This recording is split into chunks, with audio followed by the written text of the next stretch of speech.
Terungkap honor Lesti Kejora saat tampil di acara KTT G20 Bali. Fantastis.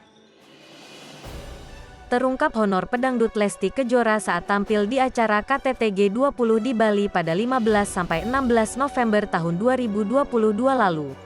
Lesti Kejora disebut-sebut mendapatkan bayaran di atas 1 miliar rupiah dalam event besar konferensi tingkat tinggi KTT G20 tersebut.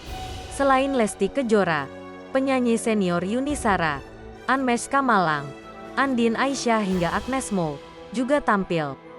Terkait bayaran yang fantastis tersebut, Lesti Kejora belum buka suara. Sementara itu publik tampak menyoroti nominal uang yang didapat Lesti Kejora itu. Tak sedikit yang menganggap Lesti Kejora banting tulang untuk menutupi utang Rizky Billar. Lesti disebut-sebut orang yang membayar tagihan cicilan Rizky Billar untuk gaya mewahnya.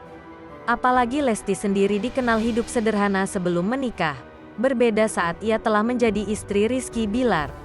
Dicap memiliki banyak cicilan demi gaya hidup mewah, Rizky Billar pun bereaksi. Ayah satu anak ini tampak membantah tegas dirinya punya banyak utang cicilan. Bahkan Rizky Billar secara sesumbar menyebut tak punya utang dimanapun. Insya Allah saya tidak pernah terlibat hutang dimanapun. Tuturnya dilansir sripoku.com dari kanal YouTube Seleb Oncam Kamis, tanggal 17 November tahun 2022. Bahkan tak mau disebut bangkrut, Rizky Billar mengaku tengah mempersiapkan bisnis di Jepang.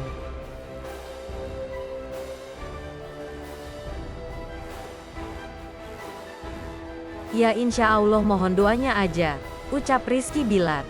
Namun ucapan Rizky Billar itu berbeda dengan pengakuan mantan asistennya. Pasalnya diakui mantan asisten Rizky Billar, suami Lesti itu memiliki deretan barang mewah yang masih belum lunas. Bahkan terungkap pula bila cicilan Rizky Billar itu dibayar oleh Lesti. Si Billar ini banyak sekali kreditnya. Kredit rumah mewah, mobil mewah. Yang bayar siapa? Yang bayar Mbak L sangat banyak jobnya. Jadi kalau mereka bercerai sudah pasti kondisi ekonominya akan goyah, ujarnya dilansir dari YouTube Gaji YouTuber.